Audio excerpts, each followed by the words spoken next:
nos dar, por nos colocar essa esperança. Amém, Senhor. Louvado seja o seu nome. E é dessa esperança, é do fim da morte que o nosso estudo de hoje vai abordar. Então, essa música, ela dispensa, né, a introdução, porque a letra dela já fala tudo aquilo que introduz o estudo de hoje. Hoje, eu e você, talvez carregamos no nosso peito, no nosso coração, a dor da perda, né?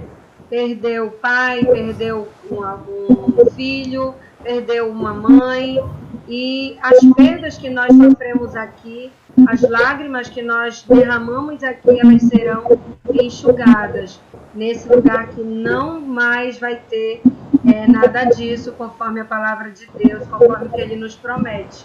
Então, hoje nós vamos aprender, conhecer um pouco mais dessa esperança, desse dia que não haverá mais nada disso, né? Quando a morte será aniquilada do meio do povo de Deus, né? O livro de Apocalipse, ele faz uma maravilhosa descrição da ressurreição dos mortos e do fim da morte.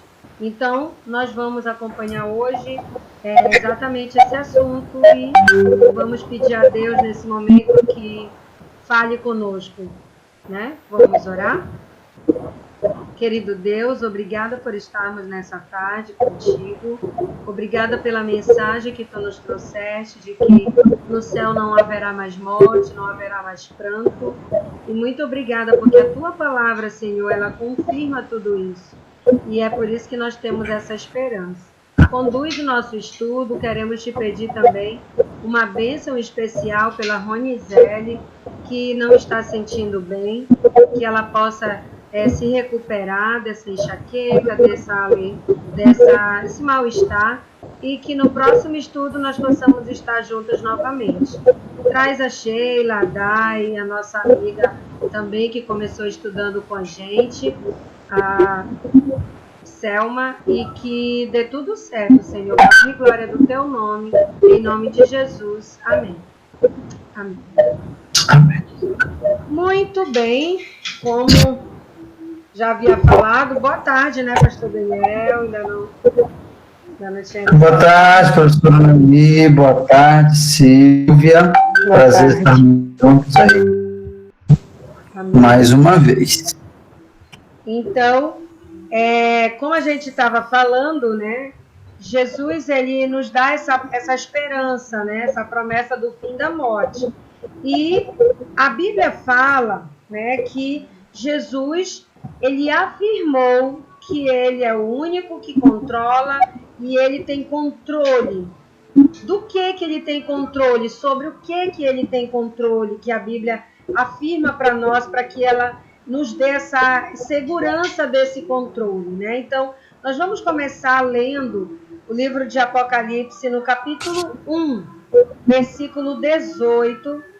Por que há essa necessidade de controle para que Jesus veja a necessidade de controlar?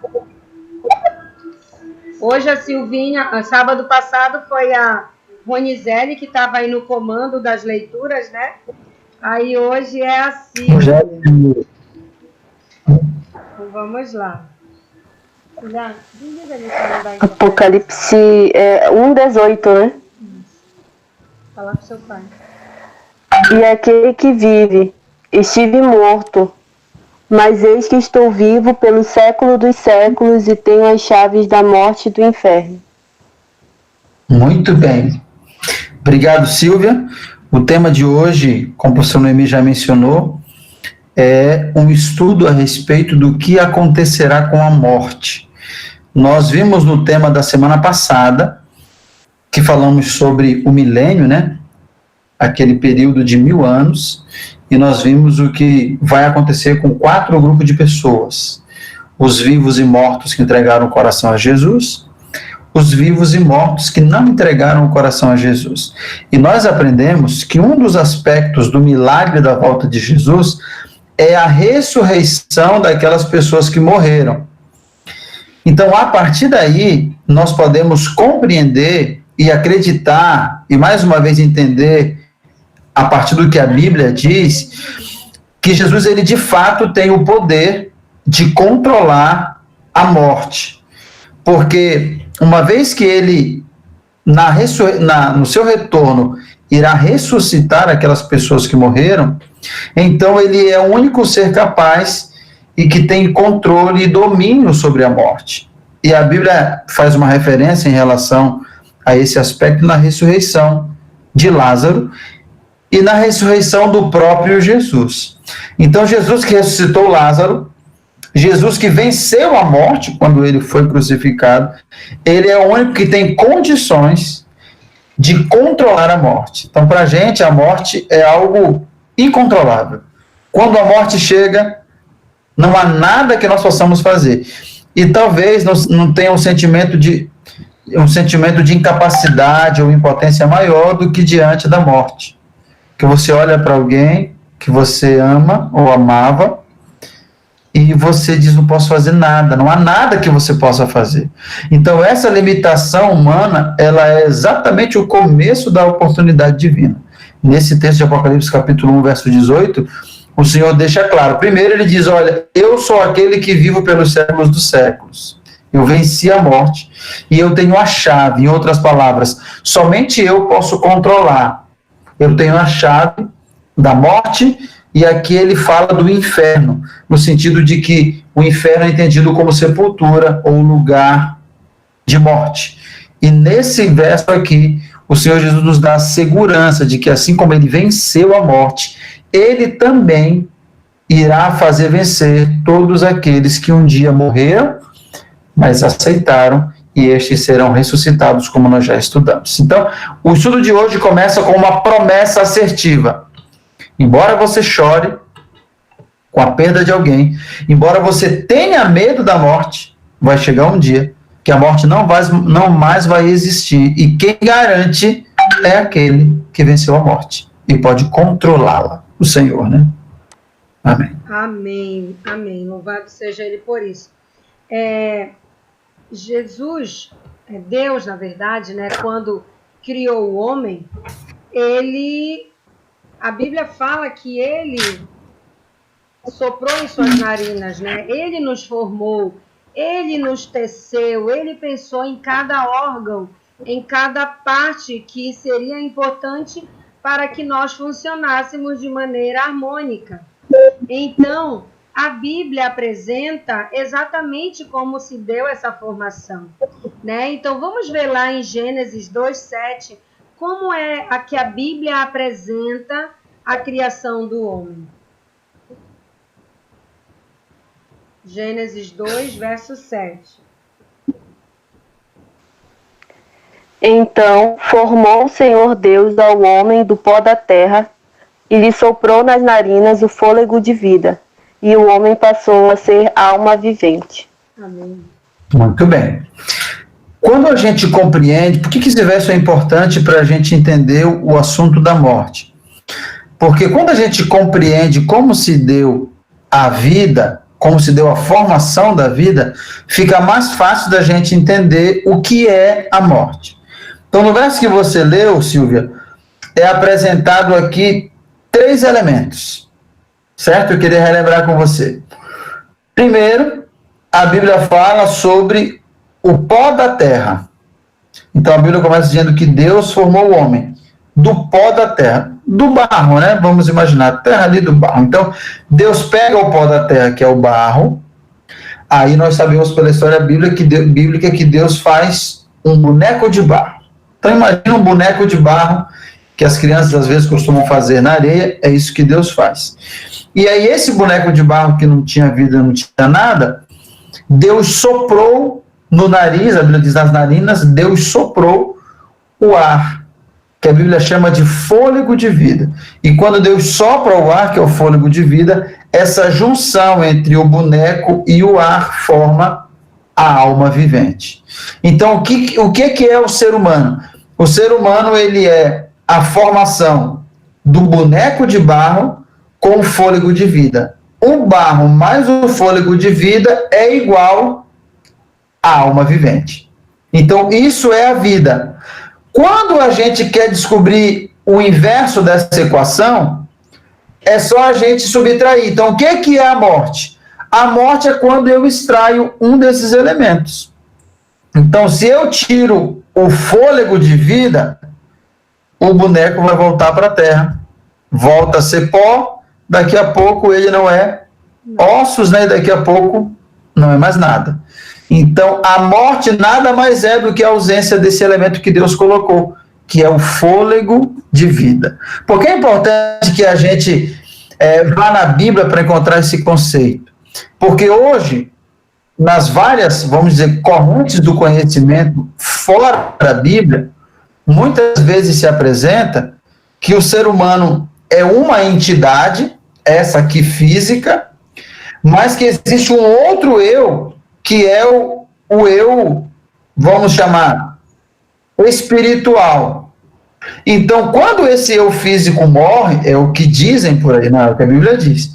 Quando esse eu físico morre e cai na terra o corpo, então se levanta o eu espiritual, que é como se fosse a minha alma. E essa alma, ela fica vagando, ela conversa com as pessoas. Mas, biblicamente, como nós estamos lendo aqui, isso não acontece. Quando uma pessoa morre, é porque o fôlego foi tirado. E não tem esta da alminha ficar voando por aí. Biblicamente, a pessoa morre e ela volta para o pó da terra. Pastor, e qual seria, né, o que a Bíblia nos diria sobre a condição humana, né, diante da criação divina, diante do que aconteceu no Éden, as transformações que ocorreram, qual a condição nossa hoje, né, a situação que nós nos encontramos, né, o que a Bíblia nos fala sobre isso, né? Lá em Ezequiel, no capítulo 18, verso 4, nós vamos ter aqui algumas orientações a respeito disso. Então, vamos lá. Nós vamos ler Ezequiel e depois a gente volta aqui em Gênesis.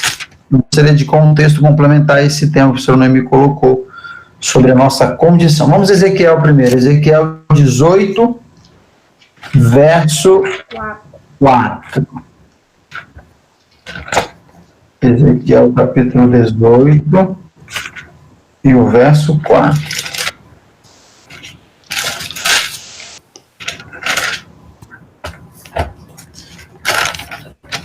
Pode ler.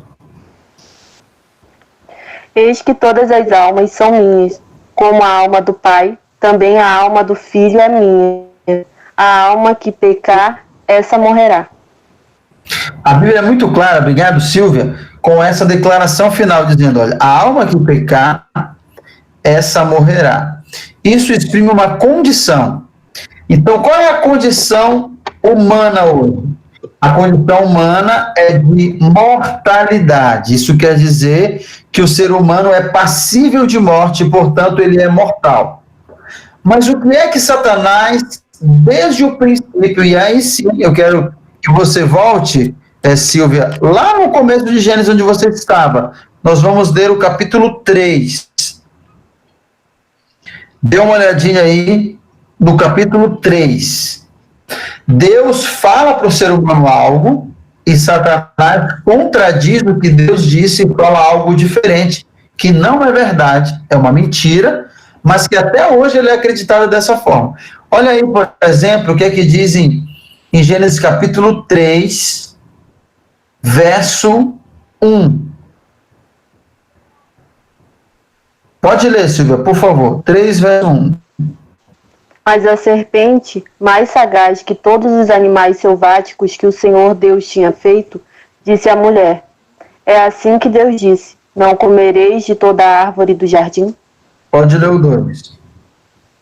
Respondeu-lhe a mulher, do fruto das árvores do jardim podemos comer, mas do fruto da árvore que está no meio do jardim, disse Deus, dele não comereis, nem tocareis nele, para que não morrais. Muito bem. Para que não morrais.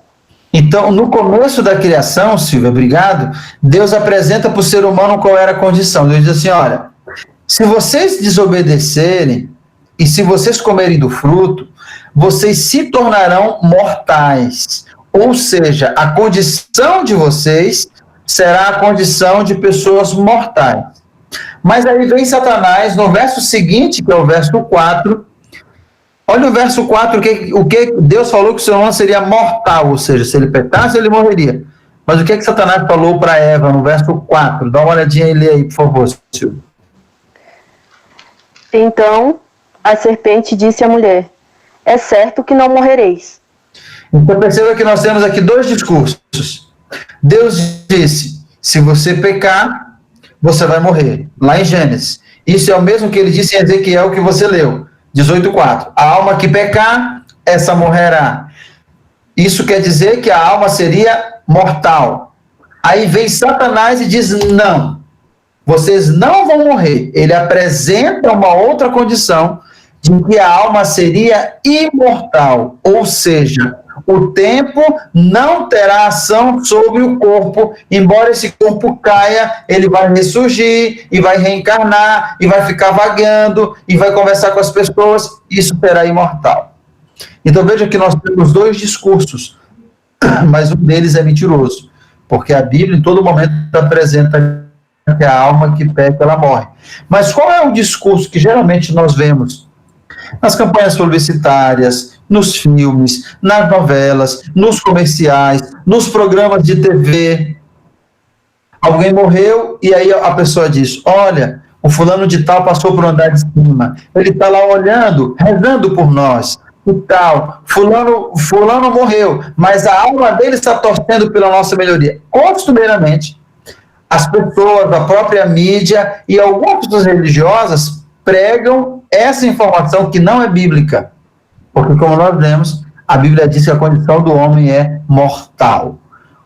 O homem pecou, morrerá. Só vai ser imortal, aí sim, vai ser imortal. Vai. Mas só quando Jesus voltar e ressuscitar o homem definitivamente, como nós vimos no último estudo.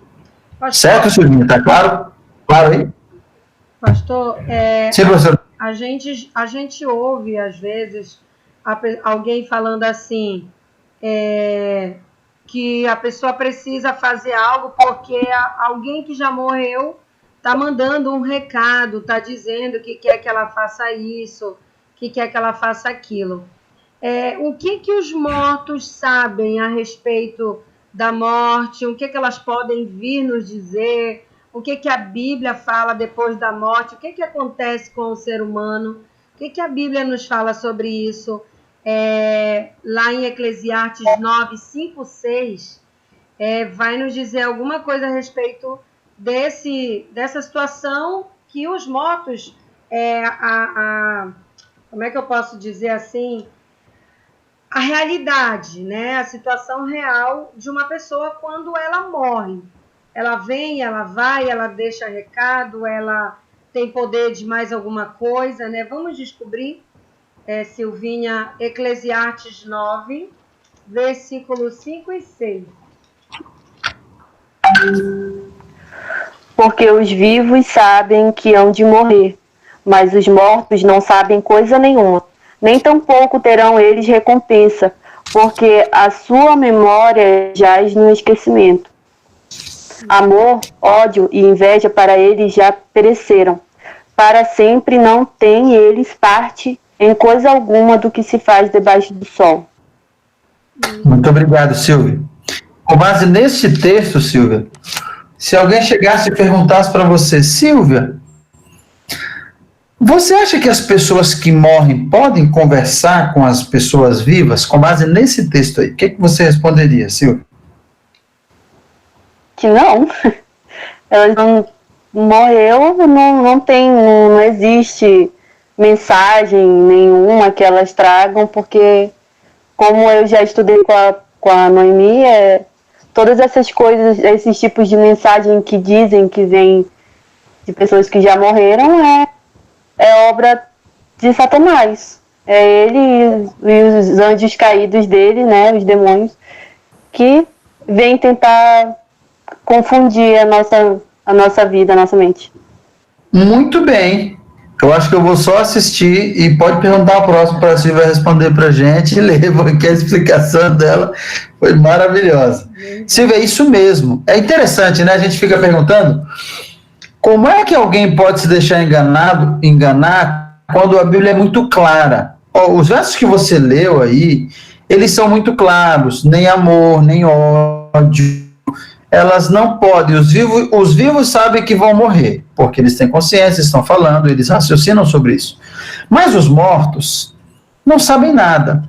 Eu já fui em alguns velórios como pastor fazer algumas cerimônias fúnebres, e aí algumas pessoas ficam olhando para a pessoa que está morta assim: poxa, será que fulano parece que quer dizer alguma coisa? Eu já ouvi essa conversa. Parece que quer dizer alguma coisa. Olha o jeito assim. Será que de fato...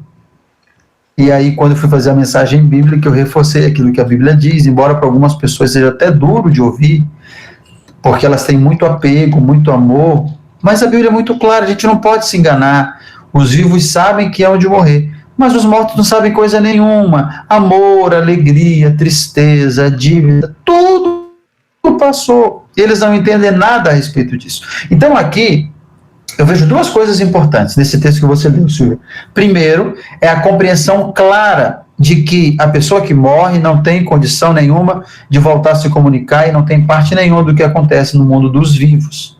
Segundo, nós não podemos deixar de fazer o bem às pessoas que nós amamos. Nós não podemos deixar de falar o quanto elas são importantes. Nós não podemos nos furtar de fazer o que devemos fazer enquanto as pessoas estão vivas, porque depois que elas morrem, cessou a oportunidade. Então, nesse verso eu também vejo uma lição para a nossa vida, de que tudo que pudermos fazer, a gente tem que fazer enquanto estamos vivos. Se temos que falar algo para alguém que nós amamos, se temos que elogiar, se temos que estar juntos, temos que fazer agora, porque quando alguém morre, não há possibilidade mais nenhuma. Então, essa é a declaração bíblica e essa é a verdade que a Bíblia apresenta. E, infelizmente, por não estudarem a Bíblia, muitos se passam, se furtam desse conhecimento e são enganados, infelizmente, ficam numa ilusão, né? Numa ilusão que não é real. Muito bem, verdade. E depois que morre, no estudo passado, nós estudamos que nós vamos estar mortos, nós, ou os que já morreram, não sei se eu vou estar viva, né? Então, os mortos, eles estarão nesse estado de morte até quando? Quando é que vai acontecer a ressurreição que a Bíblia nos prometeu na semana passada? Em que momento ocorrerá? Né? Vamos ver o que a Bíblia tem para nos dizer lá em São João, capítulo 5, versículo 28 e 29. Nós vimos que a gente vai receber uma recompensa. E quando é que essa recompensa será dada, né? João 5, 28 e 29.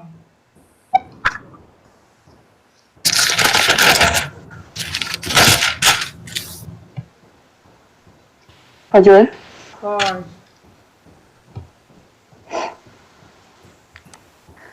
Não vos maravilheis disto, porque vem a hora em que todos os que se acham nos túmulos ouvirão a voz e sairão. Os que tiverem feito bem para a ressurreição da vida, e os que tiverem praticado mal para a ressurreição do juízo. Muito bem, obrigado, Silvia. Vocês percebem que os estudos dos temas bíblicos, eles em muitos momentos, eles voltam. A gente estuda aquele texto num outro assunto, daqui a pouco a gente estuda de novo, num assunto diferente, e isso vai confirmando o texto na nossa mente, vai nos fazendo lembrar. Isso é bom para a gente recordar também. Esse texto aqui nós não estudamos na semana passada, mas ele fala do mesmo tema, que é a respeito da volta de Jesus e da recompensa daqueles que aceitaram e daqueles que rejeitaram. Me chama a atenção aqui nesse texto é o poder da palavra de Deus. Perceba isso, você leu, diz assim, ó, e vem a hora em que todos que se acham nos túmulos ouvirão a sua voz e sairão. Perceba que Deus não vai mandar um anjo por exemplo, para cavar a sepultura, aí tira o resto dos corpos, faz toda uma limpeza, ou um ritual para que eles não precisa. O poder da palavra de Deus ele é tão extraordinário e tão forte que essa mesma palavra que falou para o mundo, haja luz, houve luz, nasçam flores e árvores e nasceu. Perceba, Jesus não plantou a sementinha, ele não regou, com ele não teve esse processo, por quê? Porque a palavra de Deus ela é muito forte e poderosa. Da mesma forma, Deus vai usar o poder da sua palavra para trazer a vida. Agora, Silvio, eu quero trazer um ponto aqui, você vai ajudar a gente nele. Talvez você já parou para pensar nisso, o professor Noemi também, mas, por exemplo, o nosso pai que faleceu, ele está enterrado num cemitério ali na região metropolitana de Belém. Eu sei aonde é, eu passo sempre lá. Mas imagine uma pessoa que não sabe aonde os seus pais morreram.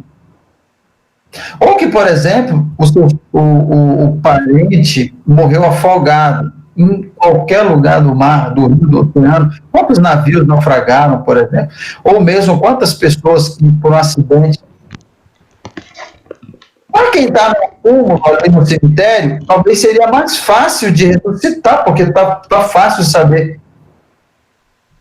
Como é que você acha que vai ser isso, Silvia? E aqueles que não estão naquele cemitério ali localizável na cidade? Como é que você imagina, Silvia? Queria trazer essa curiosidade para a gente conversar um pouquinho. Como eu imagino? Eu imagino que aonde eles estiverem, quando eles ouvirem a voz de Deus, eles vão surgindo, né? Não importa se é num cemitério aqui ou se é no rio. Eu acho que não tem diferença. Todos que ouvirem, eu imagino que seja assim. E aí, professora Noemi? Eu imagino, assim, o que a Silvia falou, né? Onde quer que você esteja, a voz do que te criou, do que te formou, vai ecoar no seu ouvido. E você vai sair de lá pelo poder da palavra dele. E eu sempre costumo falar para os meus filhos assim, filhos, não vamos nos deter no detalhe de como vai sair de lá, quem vai tirar a terra, quem vai tirar o concreto. Se detenha unicamente na promessa que ele fez de que vai ouvir e vai sair, porque a nossa mente, ela é muito finita, ela é muito, vamos dizer assim, visual e concreta. Então, ela não tem essa capacidade de imaginar e dizer, não, isso faz sentido. Porque nem sempre as coisas de Deus vão fazer sentido para o nosso mundo, né? A palavra de Deus diz que é mistério, né? As coisas de Deus são mistério para nós. Então, eu creio dessa forma, né? De que a Bíblia diz que nós vamos ouvir, os que estiverem mortos ouvirão, e com poder, assim como Deus disse, haja luz, e houve luz nas trevas, né? Ele também fará abrir a terra e, enfim, algo fenomenal. Isso mesmo. Eu falava certa vez com uma pessoa, e quando chegou nesse tema, eu percebi que ela estava um pouco preocupada, porque havia perdido uma pessoa que morreu queimada, né? E uma pessoa que morre queimada, nessa aí, foi bem queimada, que quase não foi identificado, ela perdeu todo o tecido. E aí a preocupação dela era no ato da ressurreição, como seria isso? Porque a pessoa quase que se esvaiu toda. E alguém que morre numa explosão, explodiu um avião, as partículas do organismo todas se dissiparam lá. Alguém que foi cremado, por exemplo. Então, de fato, o que vocês falaram é exatamente dessa maneira. O poder da palavra de Deus, quando não tinha nada, Deus criou, não tinha nada, ele falou apareça e apareceu. Da mesma forma, pelo poder da palavra de Deus, todos irão ressuscitar, aqueles que sob o comando da sua voz, os que estarão salvos, ressuscitarem, eles virão novinho e folha. Então, como se dará o processo, a gente não sabe todos os detalhes, desconfia, porque Deus é poderoso e já mostrou mais ou menos, já deu um indício de como é que ele pode fazer quando ele nos criou, né? Então, basta saber, se você pegar mais... Ele fez o barro, o homem do pó da terra. Mas eu pergunto, a gente é pó? A gente é pó da terra? Você pega aqui, é pó? Não, você pode passar água aqui, escova, não vai dissolver. Nós somos tecido, né? Então, como é que Deus fez isso? Ele pega o pó da terra e daqui a pouco nós somos células, nós somos tecido, somos nervos, nós somos veias, artérias e nós somos órgãos. Você vê a complexidade. Então, não há nada que ele não possa fazer. Nada é tão complexo para ele, né? Amém. Maravilha por isso. E o que Jesus fará com a morte no final do milênio? O que vai acontecer com a morte? Vai ficar guardada? Ainda vai existir? Ainda existe possibilidade dela atormentar a humanidade? Apocalipse capítulo 20, versículo 14. Ou a gente já leu esse e era o 21, 4. Me perdi aqui. Não, é esse Tá mesmo. certo, né? É esse mesmo. Uhum. Acho que dá pra gente fazer os dois 20, 14, na sequência logo, depois. Isso, amor. 20, verso 14.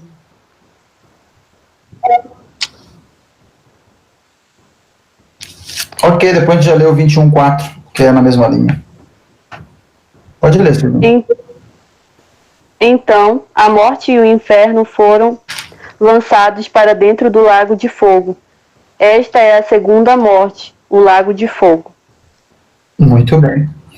Quando o Apocalipse usa a expressão o lago de fogo, vocês vão lembrar que no final do estudo da semana passada, Satanás, depois que Jesus ressuscitou os maus que estavam mortos por mil anos permaneceram, né? Satanás tentou uma guerra ainda contra o Senhor. E a Bíblia diz que Deus mandou fogo do céu e consumiu a todos. Então, essa terra purificada, digamos assim, em chamas, sendo purificada pelo fogo, é um cenário que nos faz entender melhor quando a Bíblia diz que Deus lançou no fogo, ou no lago de fogo, a morte e o inferno. Isso quer dizer que Deus colocou um fim, que Deus acabou com ela, porque a expressão lago de fogo, ele é muito usada para representar a aniquilação, para representar o extermínio do mal, a pureza desse mundo, e logo em sequência a renovação e um novo mundo que ele irá construir.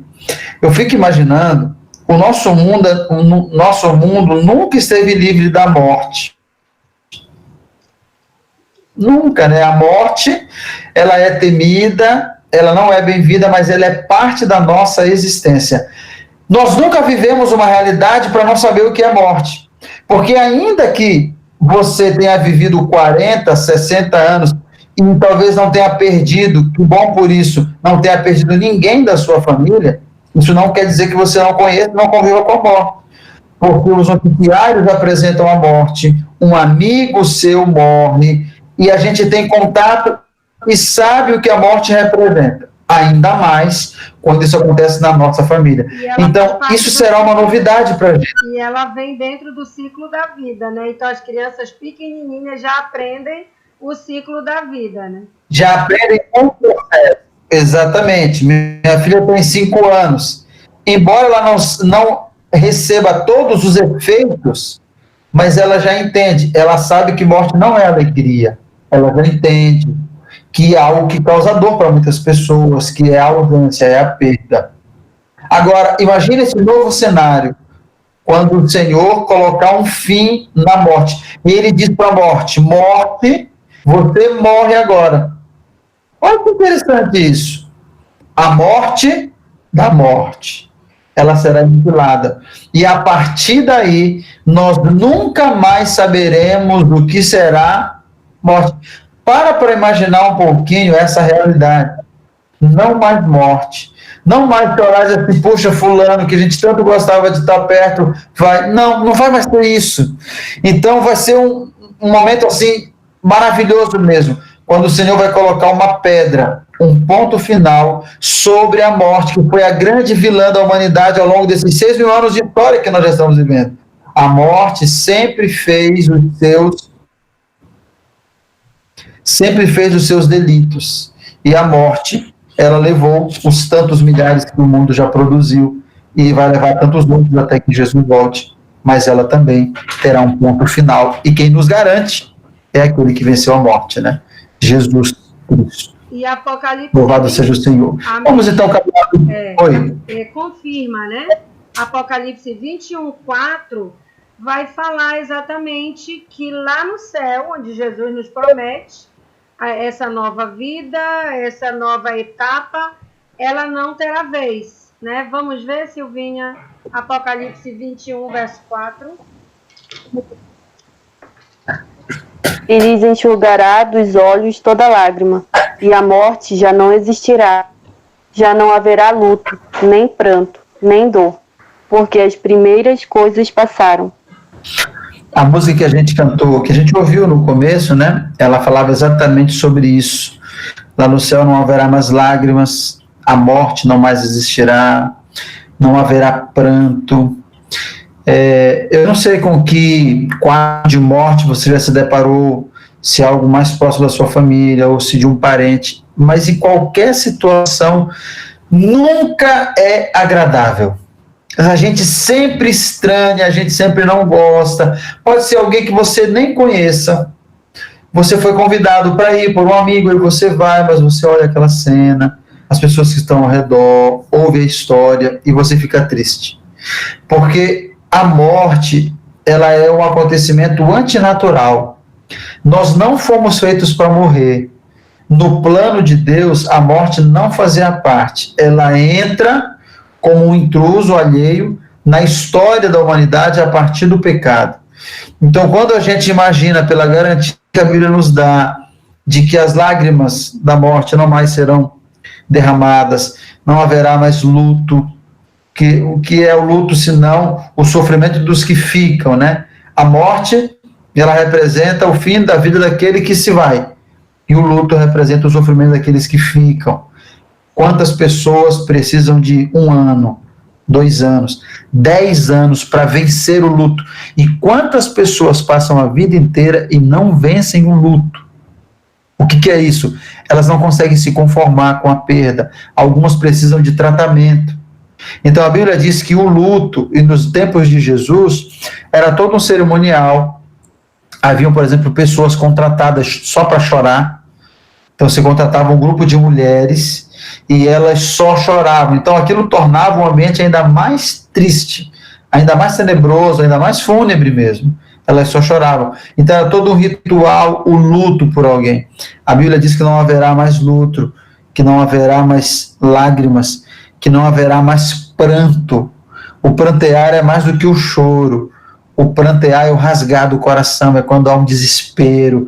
E talvez vocês já acompanharam cenas, eu já acompanhei cenas de pessoas que dizem: eu quero ir junto com você, eu não posso viver sem você, e elas se desesperam, elas se jogam no chão. É quando a dor extrapola e você perde a noção até daquilo que é natural, convencional, daquilo que é razoável. É o pranto, é a amargura de dor, o sofrimento tão grande. E o Senhor nos assegura: nem o choro tranquilo, nem as lágrimas, nem o luto, nem o pranto, nada disso vai existir, porque todas essas coisas terão passado. Então, só o fato de nós termos a segurança de que a morte será vencida e de que nós desfrutaremos de abundância de vida, já seria um motivo para a gente querer estar no céu. Já seria um motivo para a gente desejar e a gente se preparar para viver essa experiência.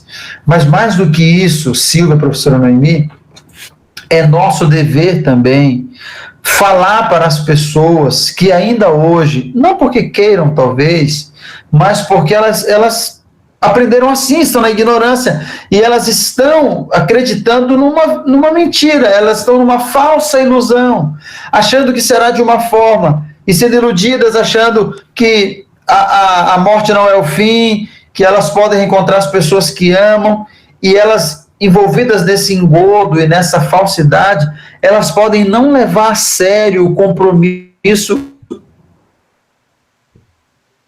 de estar ao lado de Jesus nessa vida. Porque o que é que Satanás deseja quando ele apresenta uma mentira como essa de que a alma é imortal?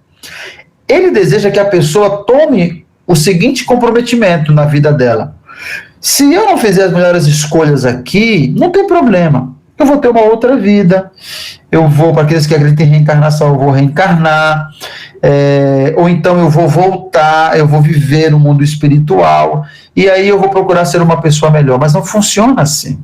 Nós só teremos vida eterna se nessa vida, essa única que a gente tem, a gente fizer a escolha certa, ao lado de Jesus. Ele é a chave para a nova vida. Mas se não fizermos, nós não existiremos mais, não haverá esperança. Então Satanás planta no coração das pessoas essa falsa ilusão de que elas são imortais, e com isso elas não se comprometem com as decisões desta vida, com estar ao lado de Jesus, com entregar o coração a Ele. E não só essa mensagem deve ser confortável para a gente, mas deve ser uma oportunidade para a gente compartilhar com outras pessoas que ainda não conhecem dessa esperança maravilhosa que Jesus nos dará quando retorna. Amém. Amém. Muito bem, então chegamos ao final do nosso estudo de hoje. E aí, Silvia, algum comentário? Algo a acrescentar ou a comentar? A Silvia já pode dar aula, né, Silvia? Acho que ainda não. Muito bem. Silvia, mas ficou claro, né? O ponto, o tema, ele complementa o estudo anterior que nós fizemos realmente. E eu acho que o nosso comprometimento com o Senhor, e o nosso pedido deve ser: Senhor, eu quero acreditar de tal maneira nessa esperança, que mesmo que eu venha morrer, descansar, mas que o Senhor possa me ressuscitar, conforme diz a tua palavra. Amém. Que essa seja a nossa oração. Então vamos orar e encerrar nosso estudo de hoje, e já pedindo a Deus que no próximo sábado possamos estar todos aqui. Pode orar, pastor. E a Ronizete pode ser uma né? Tá ora bom, vamos por ela. orar. A gente orou no... Senhor nosso Deus. Tá bom, oremos. Senhor nosso Deus, obrigado. Mais uma vez te agradecemos pela Bíblia, agradecemos pelo tempo que o Senhor nos concedeu e porque nós estamos usando parte desse tempo para estudarmos, lermos a Bíblia, comentarmos e aprendermos sobre qual é a tua vontade e os teus ensinamentos, e no dia de hoje em relação ao estado do homem na morte. Nós sabemos que o Senhor nos criou para viver eternamente, mas que o pecado trouxe uma interrupção neste plano. Todavia acreditamos que, se nos colocarmos em tuas mãos, mesmo que venhamos morrer, o Senhor nos ressuscitará, pois essa é a tua promessa. Toma a nossa vida em tuas mãos, cuida da Sílvia, do seu esposo, da sua família, cuida da professora Noemi também, e aproveitamos para colocar em tuas mãos a Ronizete, que não está tão bem de saúde, que o Senhor possa cuidar dela, que ela tenha melhoria, e que no próximo sábado estejamos juntos.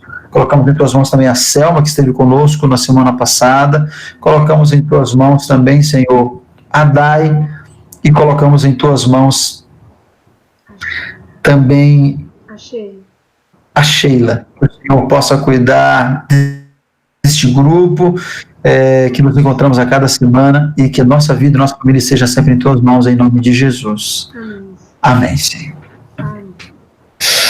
Muito bem, uma boa tarde para vocês. A partir do próximo tema, nós vamos entrar em assuntos um pouco mais específicos do Apocalipse, que vão ser novidades para a gente. Por exemplo, nós vamos começar a falar das 7 trombetas, dos 7 selos, dos cavaleiros do Apocalipse, e serão temas bem interessantes, e assim a gente vai enriquecer o nosso conhecimento da Bíblia. Então, para os próximos episódios. Tchau.